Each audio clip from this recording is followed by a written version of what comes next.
This video is about swimming technique development. It will attempt to explain where swimming belongs within the range of sports and where technique development belongs within swimming. Should identify this by date and location. The date it currently is year 2021, month June. Location is in Emerald, Central Queensland, Australia. Some of the content relates to local issues, but most of it applies generally. Here is an abstract, a short summary of what is to follow. Familiarity with the popular ball sports that are played during the winter off-season appears to be the cause of widespread lack of understanding amongst members of the swimming community. The first is that only one training session per week is required. The second is that no further technique development is required after graduating from Learn to Swim classes. Dispelling these misconceptions requires lengthy explanation. Anyone who has studied the coaching course can extract the following information from the coach's manual. But for everyone else, it might as well be a secret. The best you can do is just trust the coach.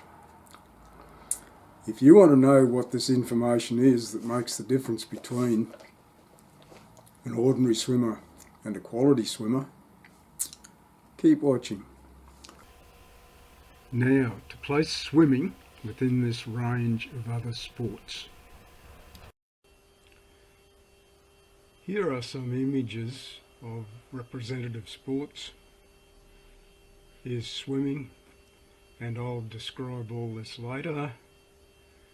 But first, I want to explain these fuel sources and this muscle composition diagram.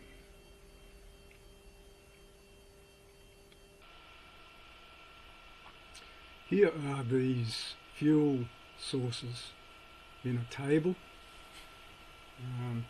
These are what provide the energy to provide the propulsion for a swimmer. There'll be a fuel source and there'll be an oxidizer. And if you go flat out from the start, this is what happens. For the first 3 to 5 seconds, you've got phosphocreatine as the fuel source and myoglobin is the oxidizer. These are standing by in the muscles, ready for a maximum effort. So that'll get you off the block in about the first 3 to 5 strokes. After that, that's gone. And then you are running on glucose. Glucose is about a teaspoonful of glucose in the blood in the circulatory system. Likewise, hemoglobin is carrying the oxygen, and it's in the bloodstream. And that's what I call will give you your sprint duration of around about 20 seconds before it runs out. Now that'll get your average middle-aged group swimmer about 35 metres. So they've got to, even for a 50 metre race, they've got to try to get another 15 metres or so, and they'll do that on glycogen. Now glycogen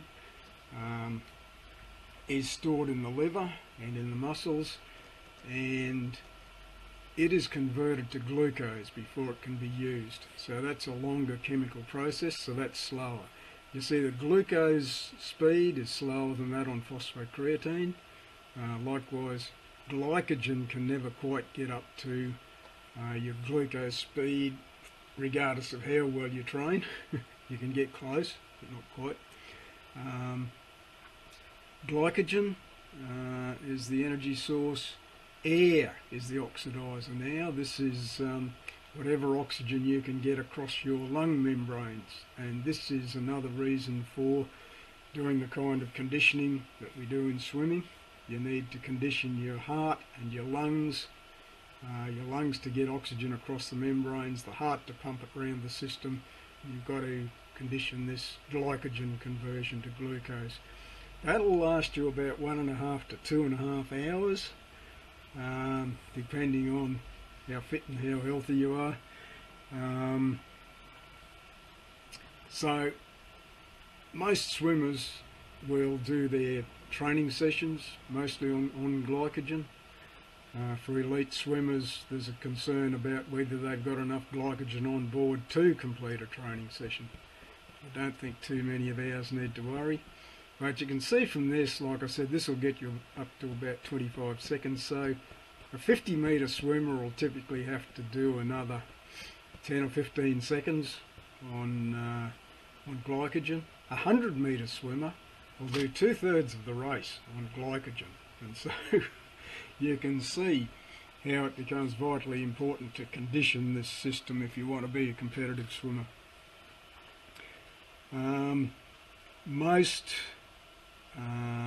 Let me see, this will take you up to long distance.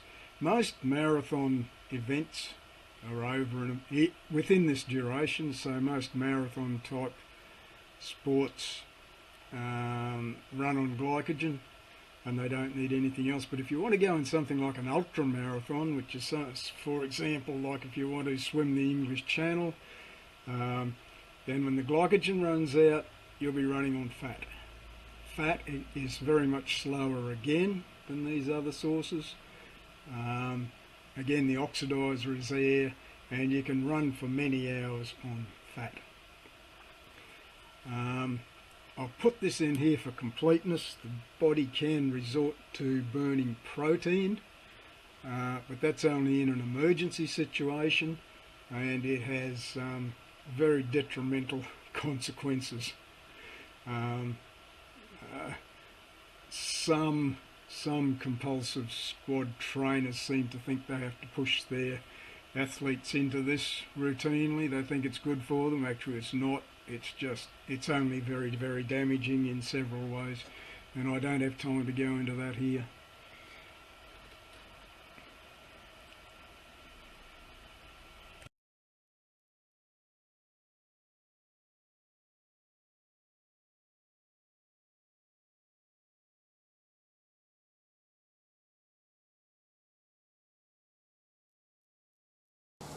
I will try to explain about muscle composition.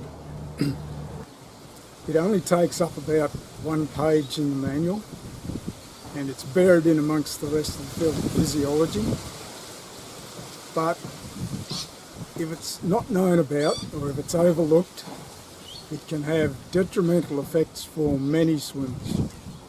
Now, at its very simplest, muscle is composed of 2 types of fibres: white fast twitch fibre and red slow twitch fibre. And we all have a combination of those, and for most of us, we're general purpose athletes, and it's fairly balanced. The majority of people would have muscle fibre compositions in the range of 60% red to 40% white to 60% white to 40% red. And it follows a normal distribution very approximately, so that the bulk of people are contained within that range. By far the vast majority, say 80, maybe even over more than 90%. The other few percent out on the ends are predominantly white fibre or predominantly red fibre, and these are your dedicated sprinters and your dedicated endurance athletes. Now, you could walk into any sporting club in the world that has 100 members, say, just for the sake of argument. Not the ones that are selected, like for all marathon runners or all weightlifters. That would have a very skewed distribution. But for any club like an athletics club, if you were to look at the track runners, swimming club where we compete in swimming pools over ranges of distances, or say velodrome cyclists, again over a range of distances. If you've got 100 members, most of them are going to be in the middle, and probability would predict that you would have 3 dedicated sprinters, and at the other end 3 dedicated endurance athletes. That's how many there are. You have to be able to identify them, and you have to be able to train them to develop that aptitude. The point is that you can't change this composition no matter how much you train. Training can improve your performance at one end or the other, but you cannot change that muscle distribution because it is genetically determined. You're born with that. People who race horses know about this. They know that sprinters are bred, they're not trained. Likewise, your stayers are bred, they're not trained. You can't change it. So if you're a general purpose athlete and you do lots and lots of sprint training, you'll get better at sprints. But if you get into a competition with one of these who are all white fibre, you're not going to get a gold medal. The way this works in swimming is that just suppose you line up a race full of competitive swimmers and you've got, I don't know, let's say you've got a 10-lane pool and you put 3 sprinters there and 4 general purpose athletes and 3 distance swimmers. If you swim them over 50 metres, which is short distance, you can expect the sprinters to win. If you swim them over 200, you'd expect the endurance athletes to come out in front. The 100-metre event is the balance point. This is where you would expect the sprinters to be ahead. If they go flat out from the start, the sprinters would be ahead at the 50-metre turn. But by the time you get back to the 100, the sprinters can't stay in front. Everyone else has caught them. And the endurance athletes have not gone far enough to get ahead. All else being equal, you would expect all those to come in about level at the 100-metre mark. So this has a few implications. I'll get to, yes, I'll have to be talking about physiology before I talk more about distances. Just another little bit of trivia, if you're familiar with other sports. I gather that 100 metres of swimming is about equivalent to 400 metres on the track or 700 metres on the velodrome. Those are the balance points where all your athletes can be expected to come in about level. Now, nearly everyone does some other sport during the off-season, and a lot of these are the popular ball sports. They only require you to, usually all they require you to do is you get the ball, you go for a little sprint, you pass the ball, and then you jog around recovering and following play. You're never required to go beyond your sprint range. You know, if you're on a 100-metre long field, remember what I said before, a sprinter on the track can sprint, I think your sprint range would go, well, it goes in excess of 200 metres. Maybe close up to 3 if you're a really fit sprinter. So if you have to run the length of the field, you're still within your sprint range. What they don't understand is you come into swimming for the summer season, most of the events are not sprints. It takes a super fit adult to sprint 50 metres, and I'll explain about that in the physiology.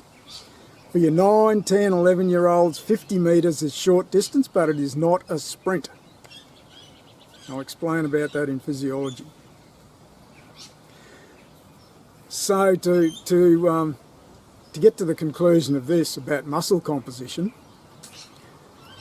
if the coach doesn't identify the swimmers properly according to their aptitude and doesn't train them appropriately for it, this can have detrimental effects on the swimmers. Like I said, you cannot take a general purpose athlete and turn them into a sprinter. You cannot take a general purpose athlete or a sprinter and turn them into an endurance athlete. Can't be done. So what we end up with is a whole lot of swimmers whose aptitude has never been identified properly. Consequently, the people who are training the squads are trying to figuratively ram square pegs into round holes. And that's why a whole lot of swimmers would finish their swimming career believing that they were never much good at swimming. It's a shame. They could have been better at it if their aptitude had been identified. So, how to determine these all-important muscle compositions? Well, I would be aware of 4 different ways. And from the most accurate to the least, I'd rate them something like this. The most accurate would be to take a muscle biopsy, a tiny sample of muscle tissue, and examine it under a microscope and count the number of white fibres and the number of red fibres. Find out that ratio, and that's probably the most accurate. But that's pretty invasive and not everyone has access to that. This is for your elite athletes who would be at the Australian Institute of Sport or something like that. Second one down is quick and easy and fairly reliable, and that is to do a jump test. Now, most people who are in their prime and who are fairly fit and healthy can jump approximately as high as their own knees, straight up. If you can jump considerably higher than that, that's an indication of a sprinter. If you can barely get off the ground, then you're almost certainly an endurance athlete. When Scott Hamlet was coach here, he had what we call a jump board. If you ask someone to jump straight up and watch their feet and see how far their feet get off the ground, it's tempting to sort of bend in the middle and bend the knees and hips, and you get a false reading. So what you do is you have a jump board. What you do is you extend your arms right up, you have your board up on the wall, extend your arms right up, see where the fingers get to, then ask them to jump straight up and see how high they can touch. That'll give you a more reliable measurement. We used to have a jump board, but in one of the many moves and cleanups and throwouts, people who didn't understand what it was mean that it's gone to the dump. Okay, so jump test, quick, easy, simple, fairly good guide. This next one here would be the one I would do, but it's fairly complex. It consists of acquiring the results of a number of time trials over a range of distances. Now, a general purpose athlete, one of those that's got balanced white to red fibre, for every time they double their distance, you can expect the time taken for that to go up by a factor of 2.2. Sprinters are very explosive over short distances, but they can't maintain that speed. So if you double their distance on them, that time factor will go up by a factor of 2.3, 2.4. At the other end of the scale, those that are all red fibre can't go very fast, even at short distances, but they can maintain that speed for quite a long time. Their factor will be closer to about 2.1. So that's how you can tell the difference. Now, if you do time trials over a range of distances, and you're a general purpose athlete and you go 2.2, 2.3, 2.5, 2.8 as you go from 50 to 100 to 200 to 400, you're not fit. That's an indication they're not fit. That factor, if you're fit, that factor should remain constant every time you double the distance. That'll give it away. It'd take me a good half an hour to describe how to do that. It's most conveniently done on a computer and involves quite a bit of arithmetic. This one here is what nearly everyone does. They put them in short distance races and see who comes first. Well, you might think that'd pick out your sprinter for you. Not very reliably, because there are too many other variables. It depends on how mature they are in terms of their physiology, you know, their muscle development and everything like that. How fit they are, how healthy they are. It's fourth down the list, but it's the one that everyone most common, well, excuse me, not everyone. It's what's most commonly relied on if you don't understand anything about it. So here we are, muscle scan, jump test, time trials over a range of distances, and seeing who comes first.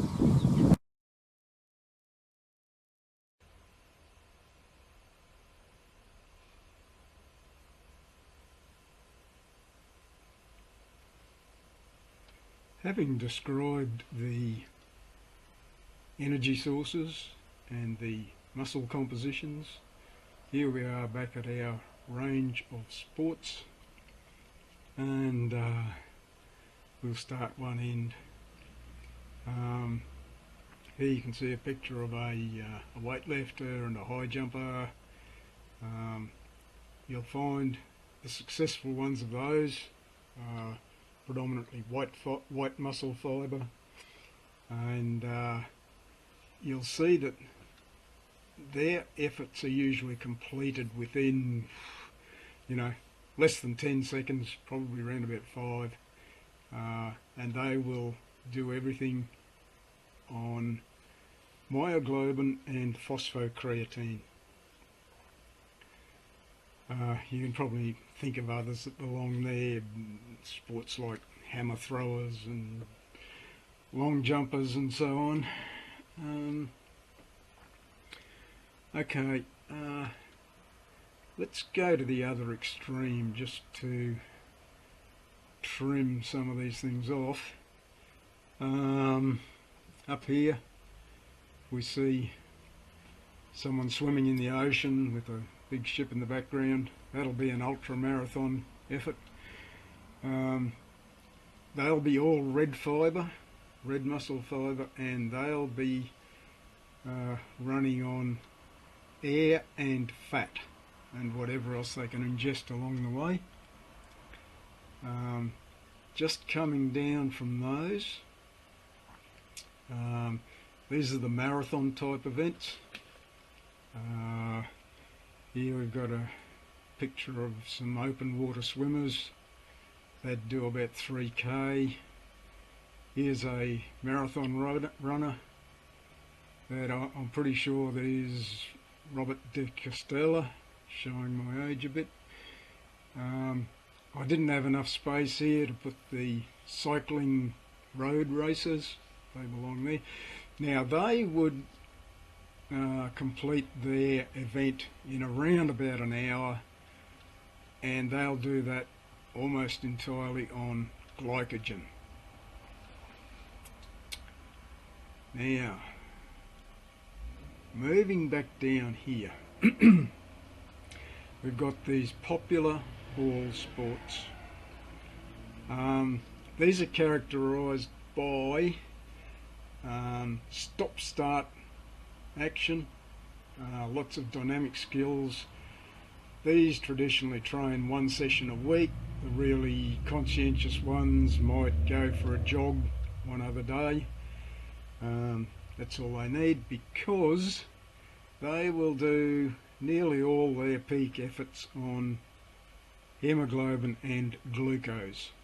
If you remember when we were talking about energy sources, that lasts around about 20 seconds. Add this, it comes up to about 25.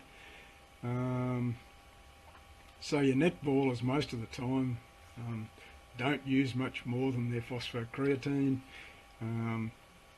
If a winger has to go for a run right up the sideline for the length of the field, they can do that on hemoglobin and glucose. What they do typically during a game is they get the ball, go for a little sprint, pass the ball, jog around recovering and following play. And while they're recovering, you'll find the glycogen that they've got stored in the liver and muscles will be replenishing the glucose. But never do they have to keep going on glycogen solely. Now, these are so popular that nearly everyone does them during the winter here in Australia. A large proportion of sports people do. And they come into the summer with this kind of mentality. And what they find is that they're in a different environment. Here in the middle, we've got this big awkward area where it ranges from end to end. Here are some track runners, velodrome cyclists, swimming. Just as an aside, that is the way to do butterfly. You'll notice that when the swimmer's arms are in line with their shoulders in the recovery stroke, the head is back down in line with the spine, the elbows are straight, the hands are thumbs down, little fingers up, and at this stage of the recovery stroke, the swimmer is pointing forward with their knuckles.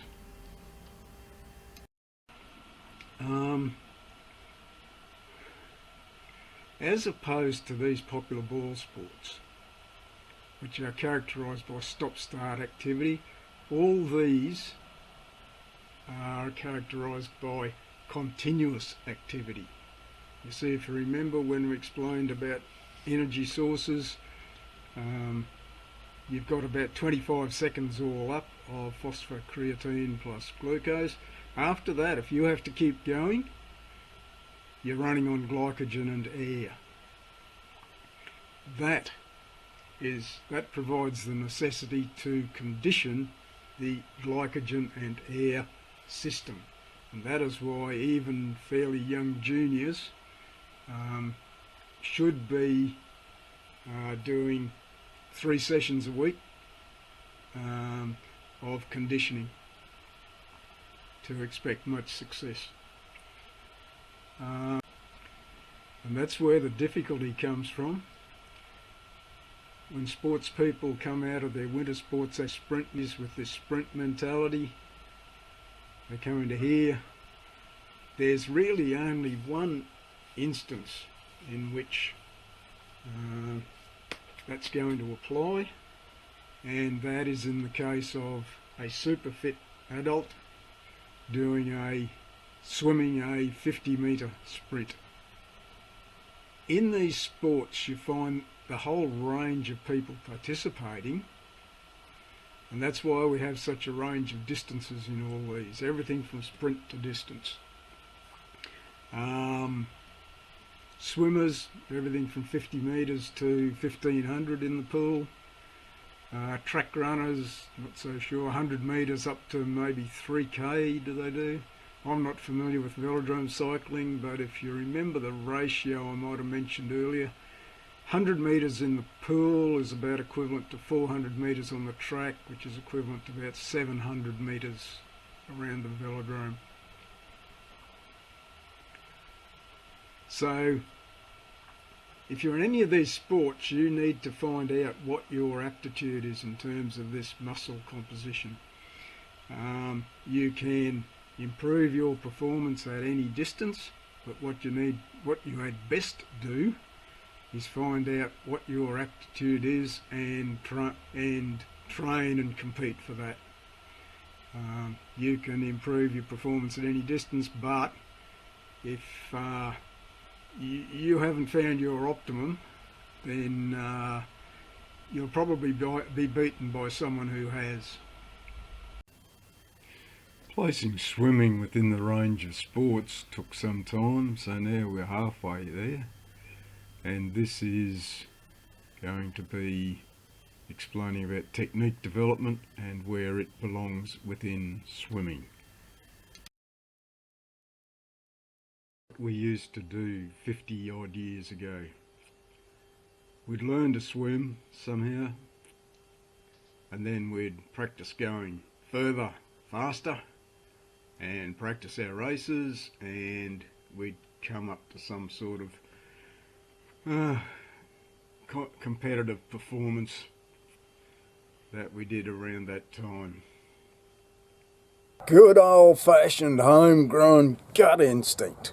Can't be beaten.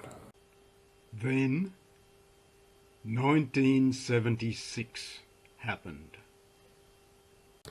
What happened in 1976?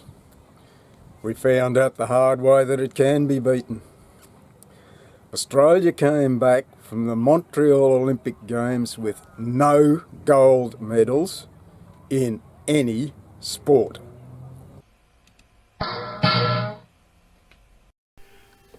What had gone wrong? Well, investigations were made. Nothing had gone wrong. The teams were as well prepared as they ever were.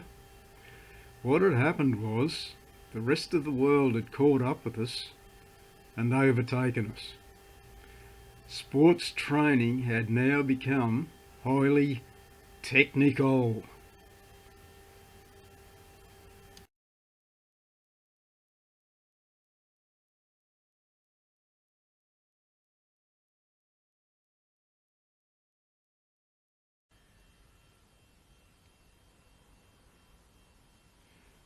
This is my oversimplified diagram of the main components of coaching. I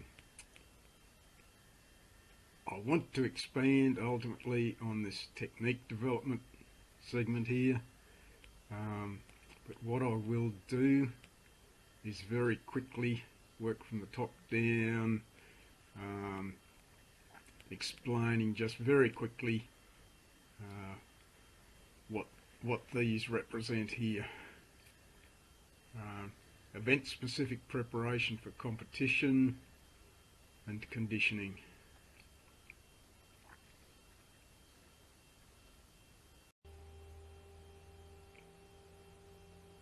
Event-specific preparation for competition consists of much more than just practicing your races.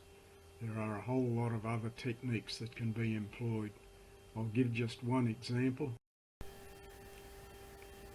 On May the 6th, 1954, Roger Bannister is credited with running the first sub-4 minute mile.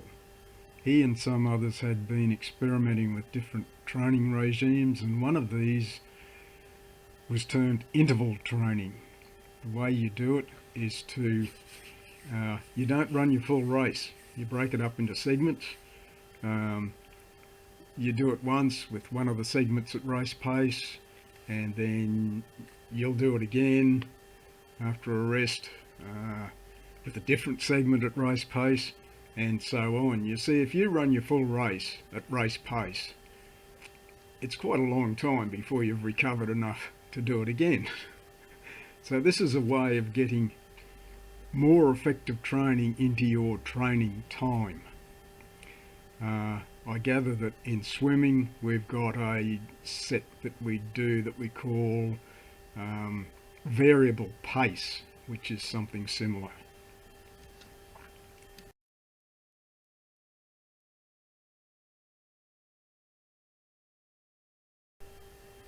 Now for this conditioning component.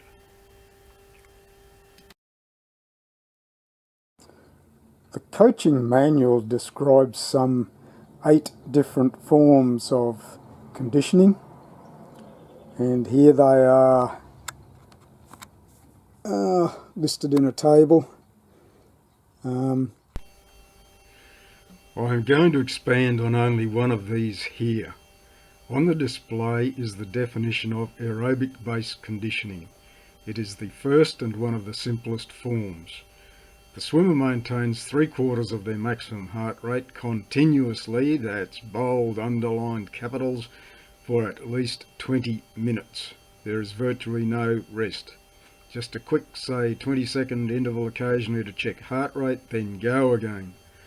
You see, if the heart rate is allowed to drop below about 150 beats per minute for these club swimmers at any time, then the benefit of the set is lost. By the way, if that age adjustment on the last line is applied, then this form of conditioning can be performed at practically any age. Pause the video here and take a screenshot. Print it out and keep it on the wall. You can do this lifelong.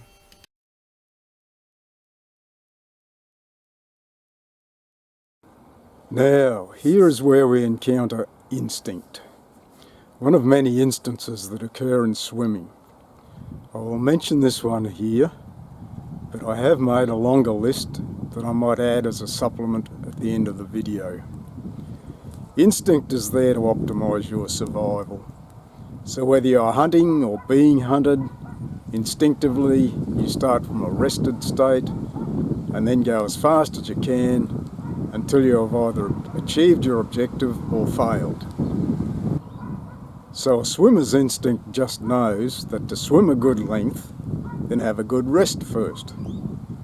That can be a primitive form of race strategy, but conditioning the heart and lungs and the glycogen energy system requires continuous effort above a threshold of exertion for a specific duration. Now, I have trouble getting this through to the swimmers. I'll just tell about how I found what causes the problem. You see, I used to just stand out on the side and instruct from there. And I'd tell them what to do one of these conditioning sets. And away they go, and they might do 50 metres at a time or 100. And they do the last 15 metres as hard as they can, and they get the heart rate, and they go, 19. That's 190 beats a minute. That's over the top for what we want, but they're all very impressed by what they've achieved here. So I say, okay, head off again right now, but steady down a bit. But they go, oh, I need a drink. And then a couple of minutes later, they're still there, going, oh, I'll go soon. I will. I might have another drink.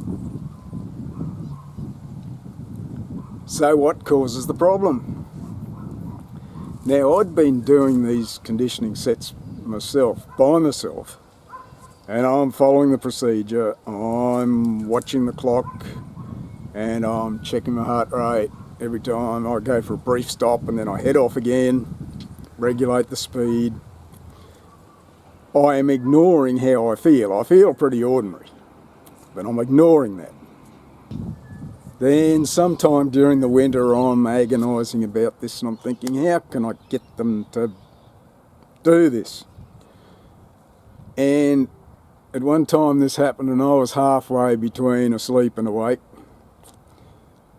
thinking about this, and I remembered how I felt when I was doing these. And as I'm heading off, it's as though there are little people at gut level inside going, hey, what do you think you're doing? You can't go yet. We haven't had a rest.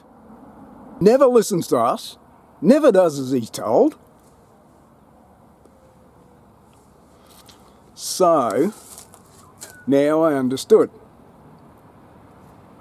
Children who are more governed by instinct and feelings are obviously going to have difficulty following the instructions. Now, the only way I've really been successful in getting them to do this is if I swim alongside them to set the pace, we stop together, quickly get our heart rates, and then I say, let's go, and I head off, they're more likely to go too. It's probably due to herd instinct. I've got that on the list. Stay with the herd. They'll follow you if you go. So that's the little story about that. Now, getting back to these conditioning sets, the first 6 or so weeks of a 12-week program should consist mostly of establishing the aerobic foundation. After that, swimmers can branch to preparing for whatever type of event that their aptitude is most suited to. That was a little insight into the nature of those top 2 components. Now we turn our attention to that technique development component. Technique is continually being fine-tuned as an aspect of squad training. However, in the early stages it can be the primary aspect and can have a squad devoted primarily to it as an extension of the learn to swim process. It is practically indispensable for any swimmer intending to make competitive swimming their sport. Now let's expand on this technique development component.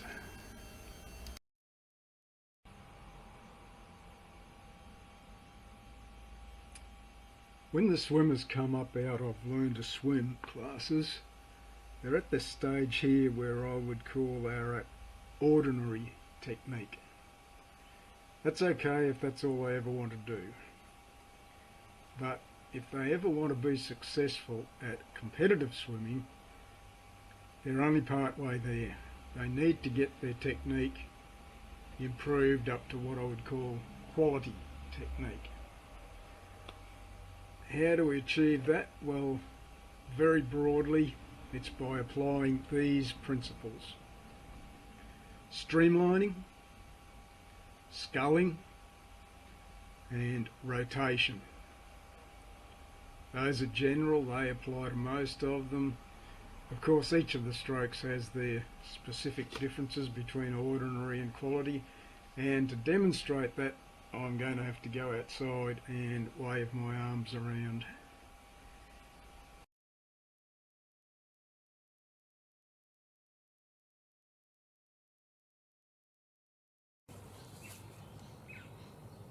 The course that a technique development instructor undertakes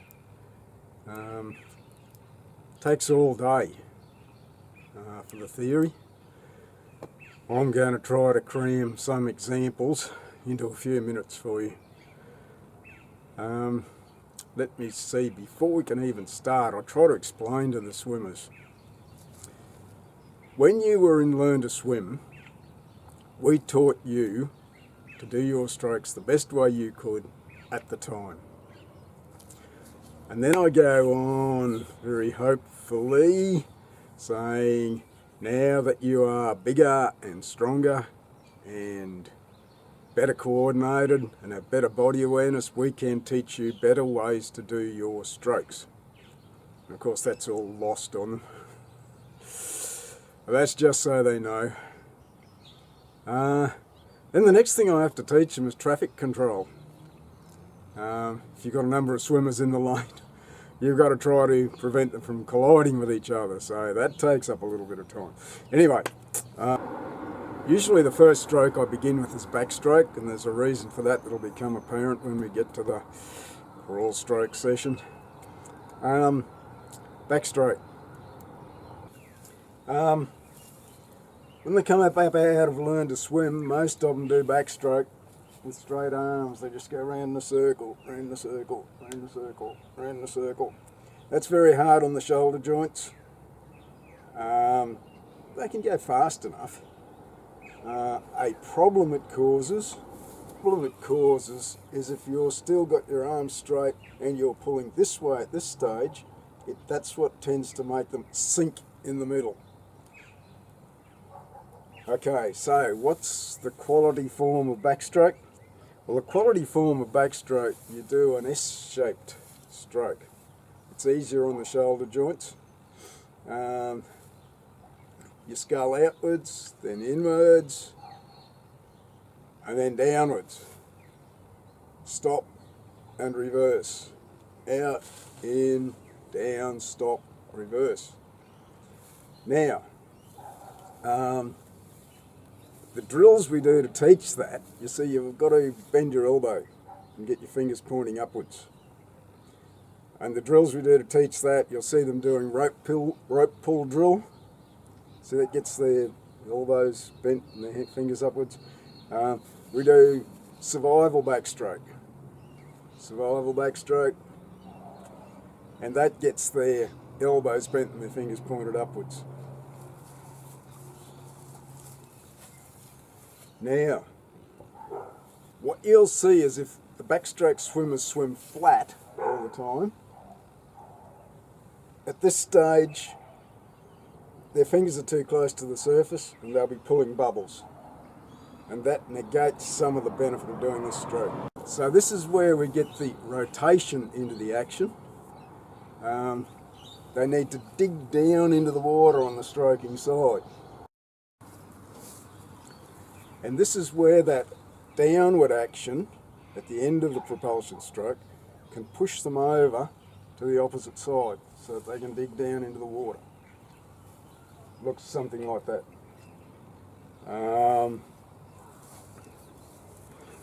That's backstroke.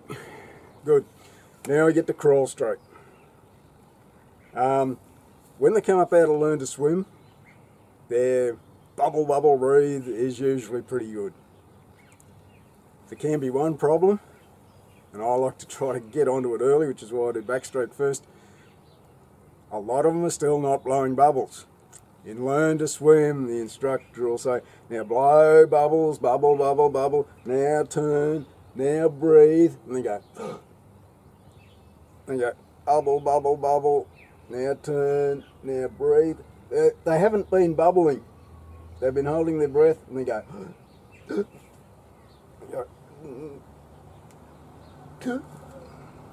they can get about half a length of that and they go, right, they have not been blowing bubbles, so they've not been breathing properly. That's a fairly common problem. Crawl stroke. You can tell this is a problem when they're racing. The little kids get into a 25-metre swim and they get about 10 metres and they're hanging onto the side gasping. Means they haven't been blowing bubbles. When they get bigger, they can disguise it. They can just about swim 25 metres without breathing properly.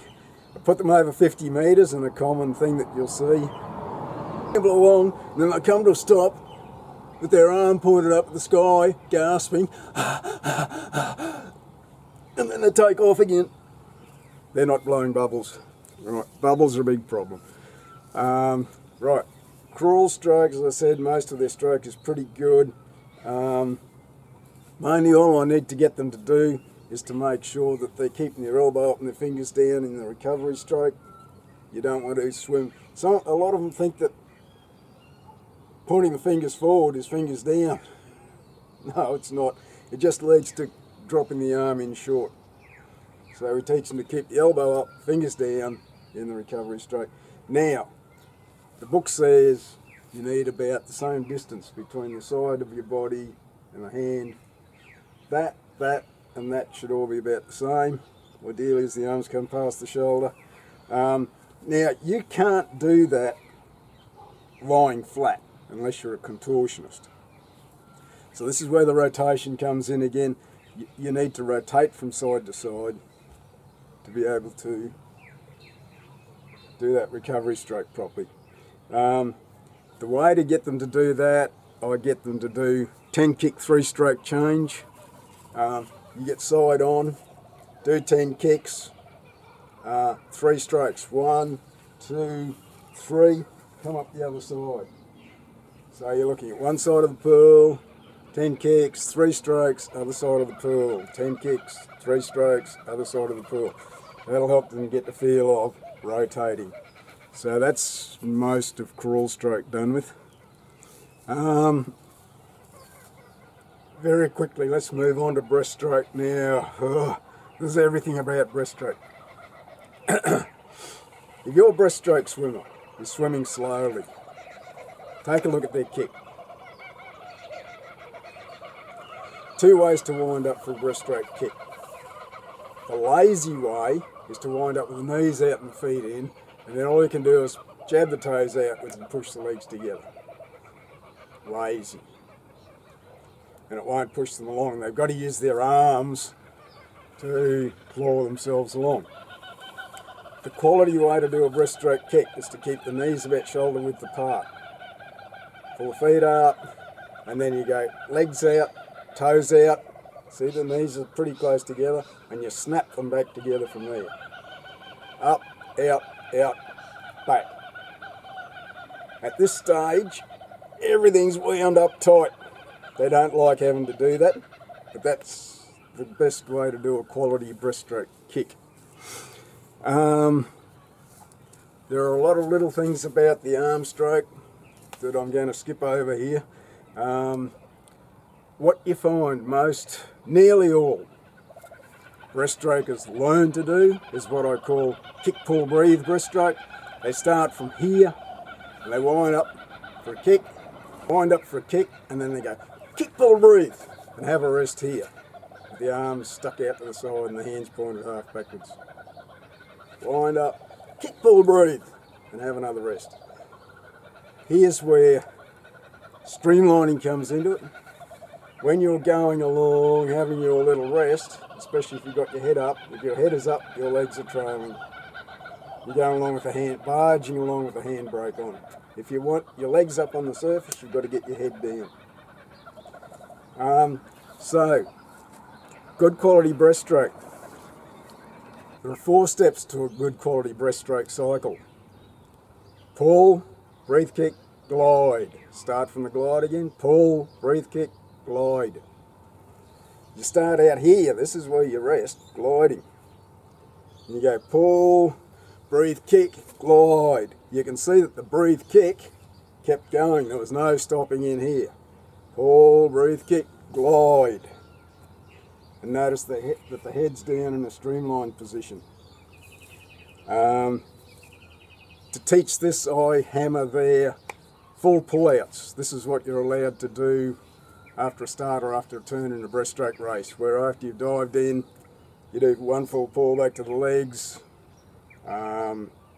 recover and do 1 kick and streamline to the surface. You have to be able to stop yourself in that streamlined position. If they've been practicing kick, pull, breathe, as soon as they do a kick, they'll go straight into the next pull. That's how they get themselves disqualified at the start of a breaststroke race. They say, but I didn't do 2 pulls. They don't even realise that that kick that they did sent them into their second stroke, and that's what gets them disqualified. So, we do a lot of work practicing stopping streamlined. If you can't do that, you can't do a pull, breathe kick, glide breaststroke cycle. No, I'm skipping a whole lot of stuff here. I'd love to tell some stories. I don't usually do breaststroke last. You see, we make the mistake of teaching them breaststroke and then trying to teach them butterfly. And they get the idea that butterfly is only breaststroke, except that you bring your arms forward over the top of the water.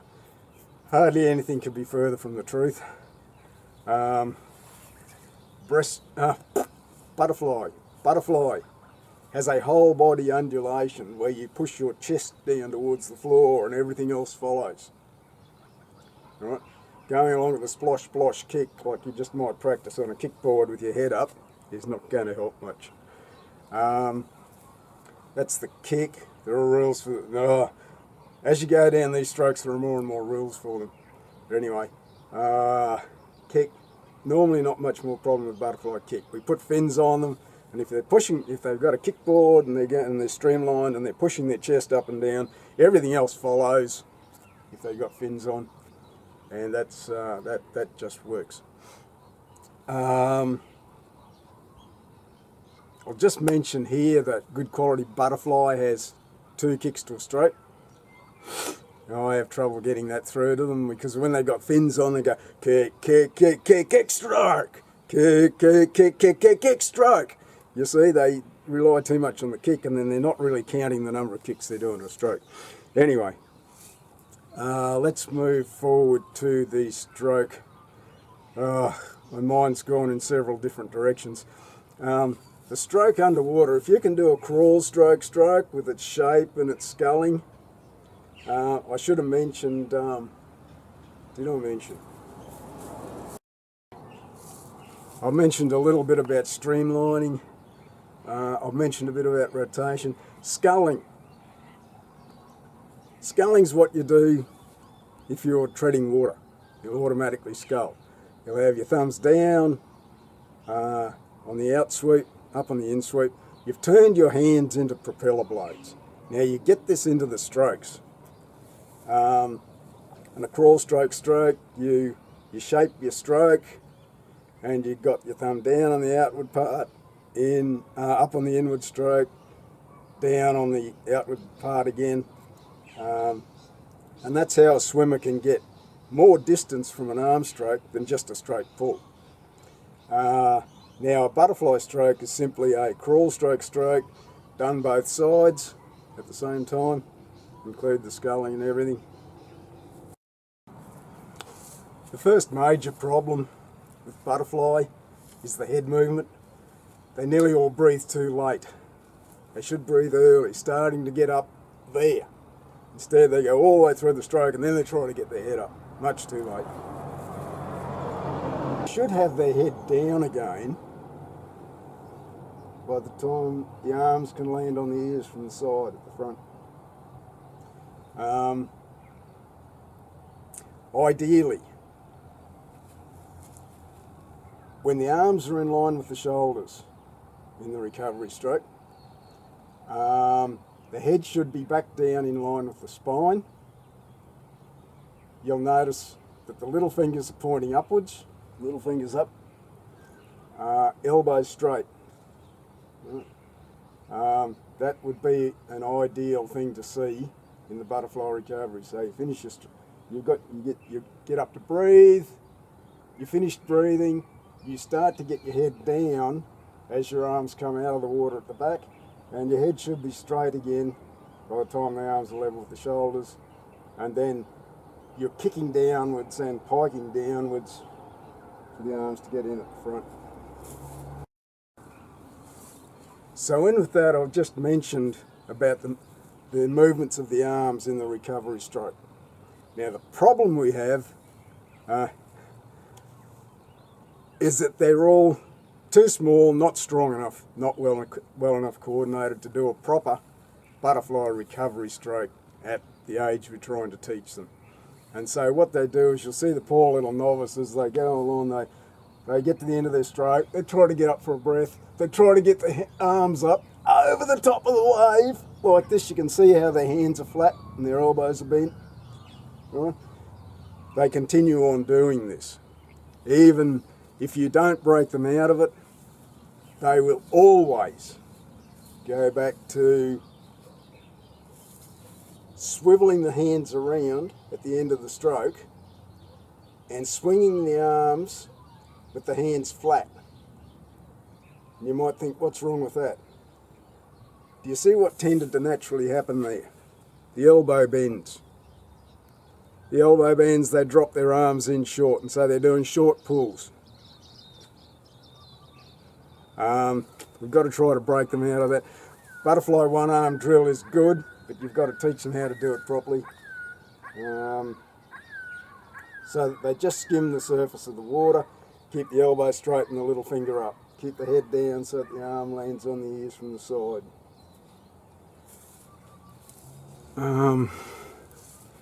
I'll just briefly mention, try to very briefly mention that there's medley swimming to deal with, and there are other special rules for medley swims.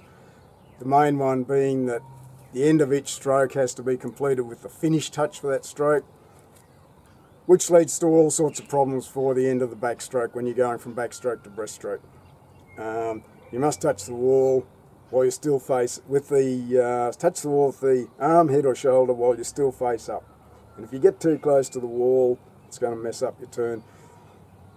Needs a whole video on it itself about how to go from backstroke to breaststroke in a medley.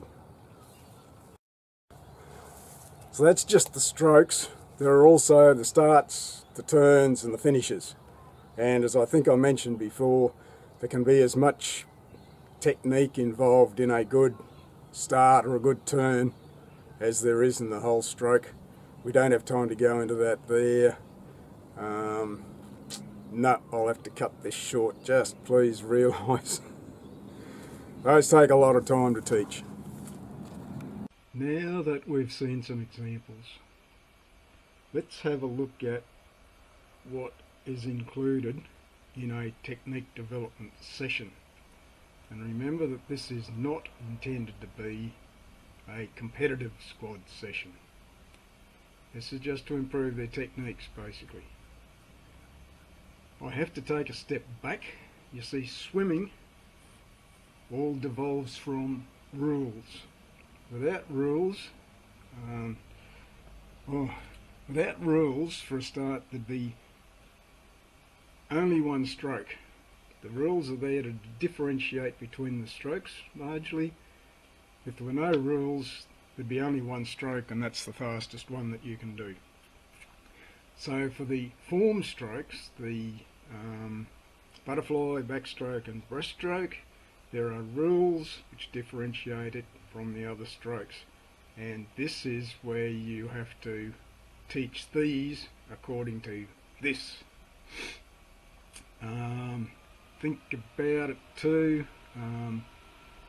Many of the swimmers at this stage are not doing any other kind of training. They're not getting any other instruction, but they are competing.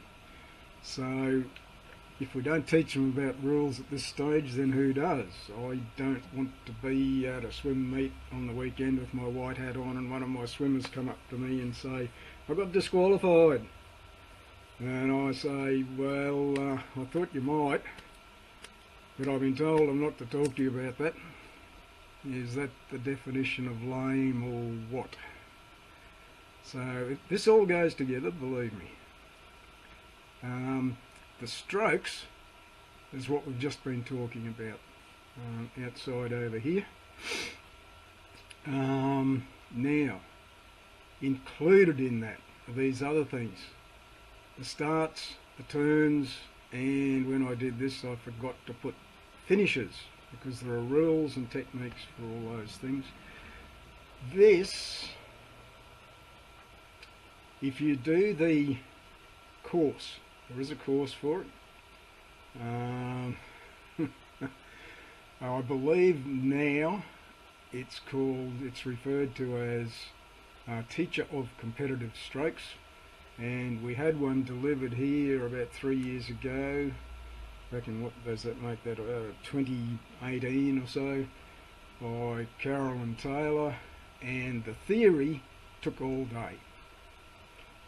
It covers all this and it takes all day. Now, I am often trying to cram the most important of this into 5 one-hour sessions. I have to skip some things and just try to do the best of it. What we need to realise is there's a great deal of technique in all these. I'll begin up here. Say with the start of a race, look, everybody, when they come out of Learn to Swim, they can do a start of a sort, standing up, leaning forwards. Well, someone needs to teach them how to do a competitive start. Most of them will just automatically do some kind of their version of a track start that they've learnt from what the track runners do. It sort of works, but there are ways to improve all these things, and just getting off the block is only the beginning of it. You have to get your angles right. You have to get your streamlining right. In some of the strokes there's underwater work to do. This all needs to be developed at this stage. Otherwise they'll just plop in and somehow flounder to the top, and then they'll start swimming in a straight line. They can do a lot better. Turns, oh my goodness. How many times do you hear a young swimmer say, I got disqualified for my turn? Well, technically you don't usually get disqualified for your turn. What you get disqualified for is the touch that you did at the end of the length before the turn. That's what there are rules about, and that's what they get wrong if they're not taught about it and don't practice it. The other thing about turns is, how many times do you hear someone say, you went into the turn ahead and came out behind? If you don't have a good quality turn, that's what can happen to you. Finishes that I forgot about to put in here. There are rules about touches for the finishes.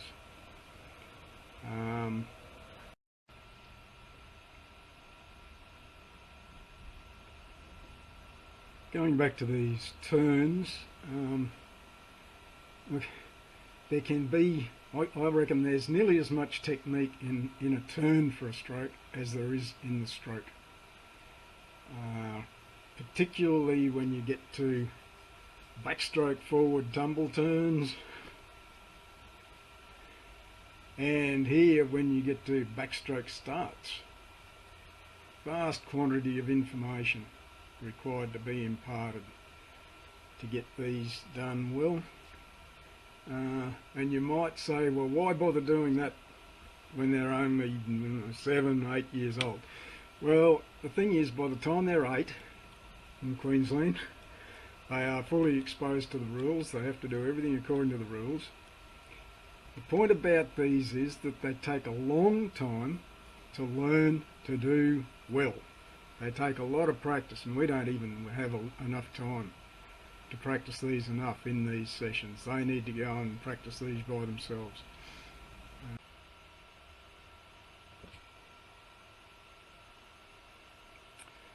In the past, I've spent afternoons here talking to myself in front of hordes of kids who are only there because Mum said, especially when we tell them we're going to do turns for the next 20 minutes. And you can see the little cogwheels turning around in the minds, and they're thinking, oh, I don't need to do a turn yet, I only do 50s. Now, as I point out to these every time I tell them, now, doesn't matter if you're 8 years old and you go to Springshaw or Alpha where there are 25 metre pools and you do a 50 metre race, you are going to have to do a turn. You're going to have to know the rules for the touches at the end of the length before the turn, and if you don't want to get left behind, then you need to do a good quality turn. Even so, it usually gets overlooked. So there they are on the day. They haven't even given it a thought. They're up on the block, and if they think about it at all, I think, oh, I'll just turn around when I get there. How hard can it be? Good luck.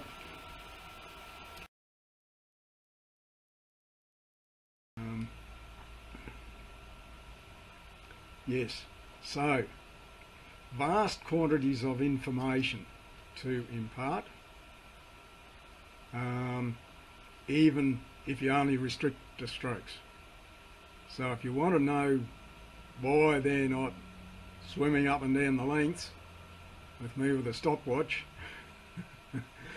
oh dear, it's because, as you probably gathered from when I was demonstrating how to do quality strokes, you need to spend a fair bit of time talking to them and demonstrating, and then getting them to have a go, and then we move on to the next segment. If you put the whole lot together,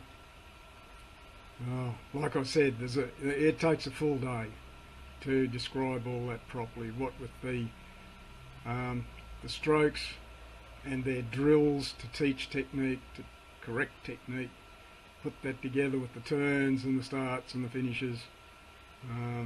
It's a vast quantity of information. It is, like I said before, it is not competitive squad training.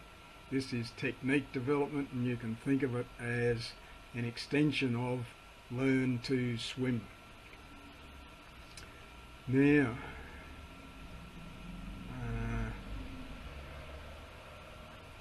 I'll move up here I'll just take a little break.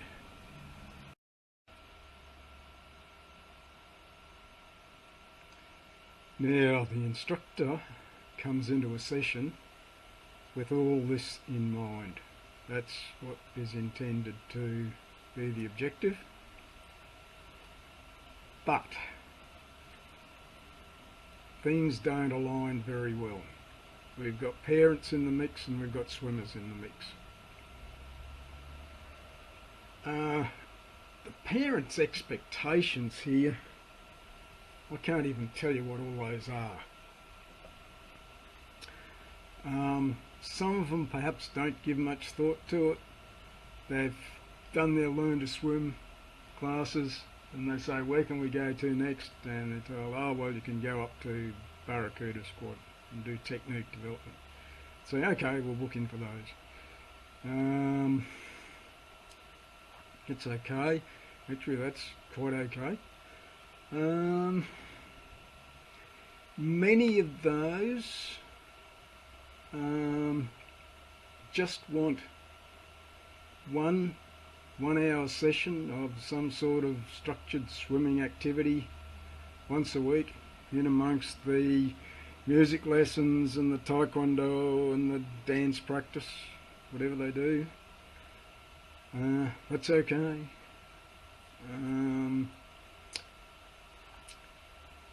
Some of them seem to think what we've got here is what we're talking about now is club members. Some of them seem to think that this is an alternative club competitive squad. It's not. It's technique development. You won't see lengths done on time cycles here. If you think back to that big overview of coaching, it is not event-specific preparation for competition. I do sneak in a conditioning example for the seniors. Seems to fit in quite well, but it's not meant to get you up to competition level. In terms of your performance, it will get you up to competition level in terms of your quality, but not your performance. There's not enough time for that.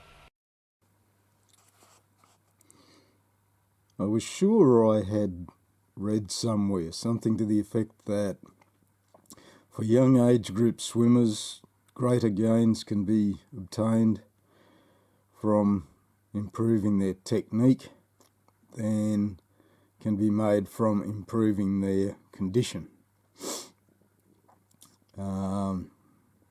Couldn't find that, but I found this in the coaching manual. I'll just read it out. Planning a training program for very young swimmers, that is most swimmers under the age of about 10 years, is therefore very clear because the primary objectives of training are very narrowly defined. Skill development, aerobic capacity and having fun are the primary objectives. Maintaining natural speed and developing race skills are the secondary objectives. The complexity of the objectives, or lack of complexity in this case, determines the amount of detail that the coach needs to plan. And this is for a competitive squad, it's not just technique development. There will be only small variations in the training plan from one macro cycle to the next, because the need for well-developed anaerobic energy sources does not exist. Good advice for coaches working with very young swimmers is to devote most of your planning to skills and general fitness. Okay. Yes, now, I've just said that.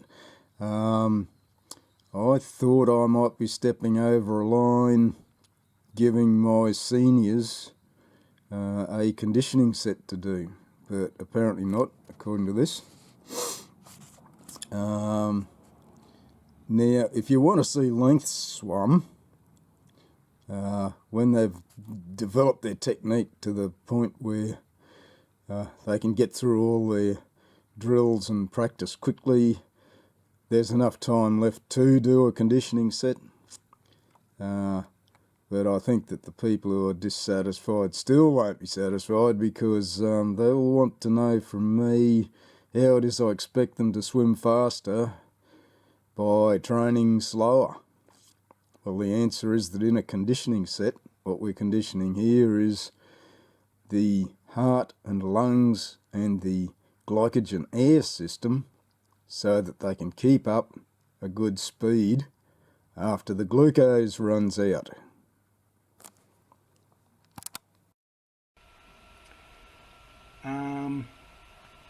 The remaining ones actually line up, and that's where the instructor's intentions and the parents' expectations and the swimmer's expectations, somewhere about here, I should have moved this over a bit, more or less line up to the realisation that if they improve their strokes, that's one step on the way to becoming a competitive swimmer.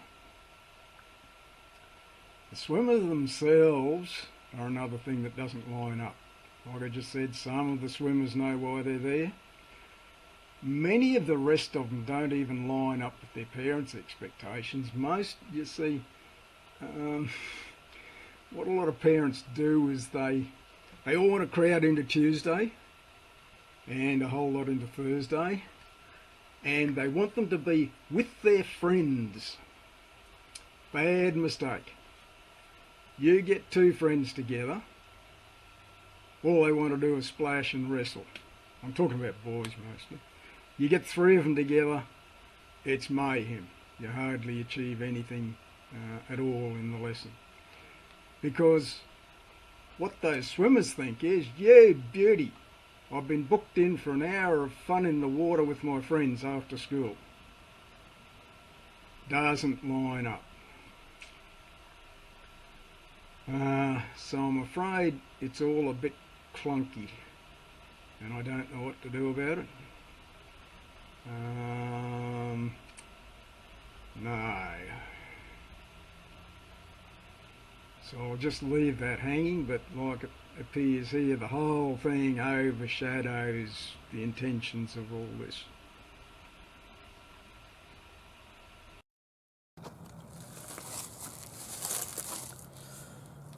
Well, that became something of a marathon. All credit to you if you're still watching. To summarise all that, two things. First, the range of sports. There are the single effort sports, the weightlifters, high jumpers, mostly run on phosphocreatine and myoglobin. Then there are the intermittent stop-start popular ball sports. They do most of their effort on glucose and hemoglobin from the bloodstream, from swimming and the other similar continuous effort sports. The swimmers, the track runners, the velodrome cyclists, on up through the marathon events. Whereas the ball sports can get by on one training session a week, all these require you to condition the heart, the lungs, the circulatory system, and the glycogen air system. And that requires at least 3 conditioning sets a week to be competitive. That was the first thing. Now, secondly, quality technique is a radical improvement on that with which they graduate from Learn to Swim. And it does not happen by itself. Here is what we used to do approximately 50 years ago, back and further back. We'd learn to swim, practice going further, faster, and get up to here. We'd train every day, but it was pretty elementary. And then 1976 happened, and that sort of blocked that off and forced us to go another way around. We got all this if you want to get up to the performance of the best swimmers these days, you have to go the long way around. You come from learn to swim, you go from ordinary to quality technique. That's emphasised in the early stages of coaching, and then later on you do more conditioning and this event-specific preparation for competition. Technique is still being fine-tuned the whole time, and you come out up here. So if you want to arrive here, you have to go the long way around. There's no way you can expect to go from here to there by going up through here, just going further faster. Instinct always tends to assert itself, and they say, "Oh, why do we have to do all this? This is better. You just go further faster." Well, that'll get you up to here. If you're happy with that, fine. If I had to say in one word what the difference is between football and swimming, I would say glycogen. You see, back when, if a coach wanted to coach a swim club squad, they had to get the lease on a pool. And so they were the pool lessee and the coach. There was no alternative. Back then we still had our part-time swimmers and they just sort of made up the numbers. But if you wanted to be in the senior squad, the coach would sit down one family at a time in a conference and explain to them, you want to be in the senior squad, you want to be in the Triple A at the end of the season, this is what you're going to have to do. You will do these sessions every week and you'll do all the sets as you are instructed to. Or else, out of the squad, no trip. See? Fair bit of coercion going on there. He might have explained to them that you need to do this many sessions a week to condition a swimmer, as opposed to the popular ball sports. Now, this is the part that I'm apprehensive about. The local situation has become unavoidably political. And I'm not good at that, and there's a great opportunity to tread on toes and drive it all from bad to worse. Anyway, it has what has prompted me to compile this video, and I'm not going to achieve anything if I don't call a spade a spade. At present, this is what we have. They come up out of learn to swim.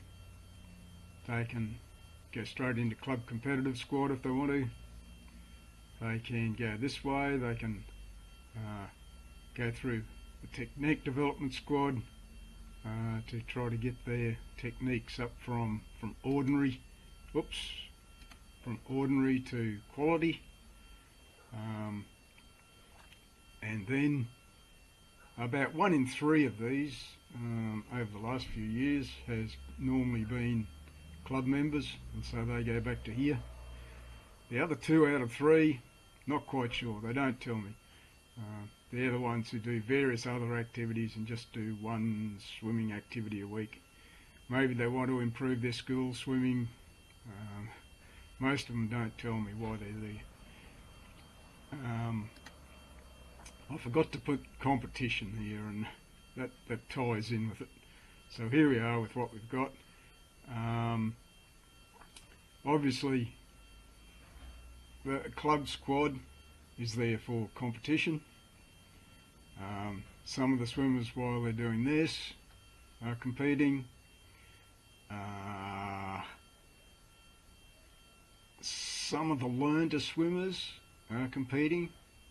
Some of them that I see competing on club nights have done some learn-to swim classes, but at present are not receiving any instruction at all. It amuses me to see that I've been seeing them swim on club nights and then they pop up in a learn to swim class later. There's nothing to prevent it, but it seems a bit strange. And this is where I've finally come to perceive it's always been in the background, but it's never tried to assert itself or put itself all the way to the fore. there are these popular ball sports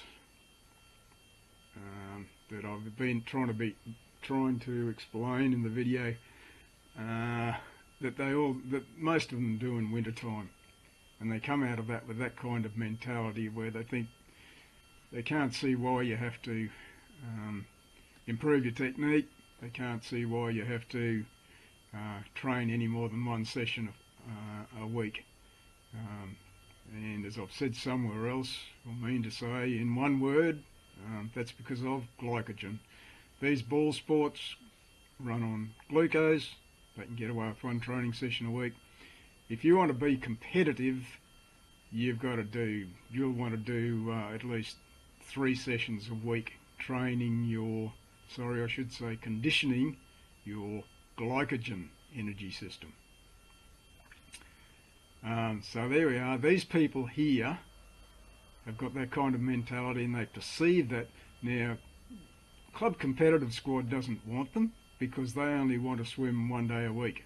They can't see why any more is required. Now, why would any squad trainer want to keep a space available all the rest of the week for someone who only wants to train 1 day a week? So they don't want them. This they don't think is important. They just want to go further, faster, and they don't see that being done here. So they are of the perception that they've been sidelined. Their interests are not being catered to at all. So what to do about that? These are becoming more and more assertive. So next, just suppose that these agitate so much that they take over this intermediate stage. Technique Development Squad is abolished. As such, there's no pathway from Learn to Swim to Technique Development to Club Competitive Squad or out to whatever else they want to do. If that happens, then there's no squad dedicated to technique development solely in Emerald. These people have got what they want. 1 session a week, go further, faster. That's the way to do it. But imagine you're coming up from Learn to Swim. Now you've still only got 2 options. You can go to the Club Competitive Squad if you want to train there, or you can go into the football squad. If you want to go anywhere this way, it's not available anymore. So here's my suggestion. So what to do? Here's my suggestion. I would let the footballers have a lane, although of course that's not for me to decide. 3 groups, 3 squads. How to achieve this in practice would require negotiation and organising, but I believe it could be done. I have tried to imagine how it would work out, but that is for them to arrange. I'm not putting my hand up to organise and supervise what would essentially be swim training from 50 years ago and only 1 session a week. And don't expect me to merely supervise sessions that have been written out by someone else. They can come and do it. I don't want the blame for their not achieving competitive success.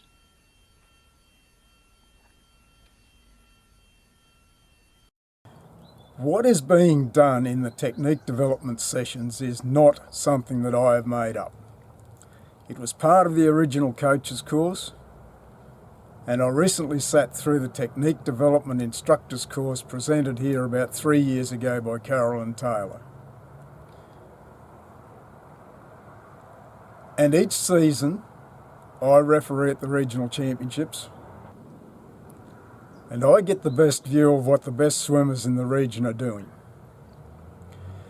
But within a couple of weeks of returning, I'm being forcibly told that I'm not meeting expectations. Confusion reigned until I realised what it is really all about. We've got this pressure group who have football mentality. Now, I've tried compromising the way sessions are run. It ends up achieving neither objective.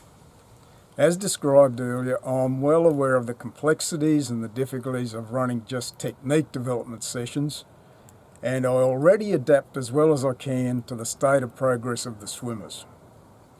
There is not enough time to attempt to achieve both technique and competitive objectives in the 1 hour, especially with the juniors. When they progress to senior, then they can get a lot of lengths to do when there is time for a conditioning set to be included. However, that's still not the full range of competitive squad activities. Technique development will get you up to quality performance, but it will not get you up to competitive performance. I have lost track of historical time, but here's what happened about 8 years ago. I still have it vividly in memory. I could already see how scrappy the club swimmers' technique was. The squad trainer at the time was not doing any technique development, what we call stroke correction at that time. Some of the parents came to me, and I remember their exact words. They said, "The girls' strokes need polishing. Can you help?" I knew exactly what they meant, and maybe I could have tried, but my courage failed me then.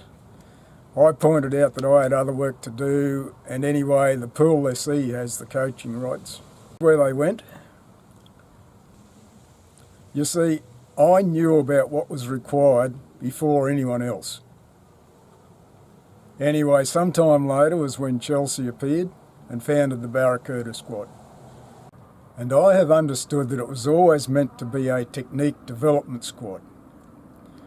If it loses that purpose, then give it time. Soon, parents of swimmers coming up from Learn to Swim will have the same inquiry. By then, I could be running out of time to wait for that to come around again. For anyone intending to progress to successful competitive swimming, technique development should be thought of less as an entry-level competitive training and more as an essential extension of Learn to Swim. More as an essential extension of Learn to Swim. Let that sink in.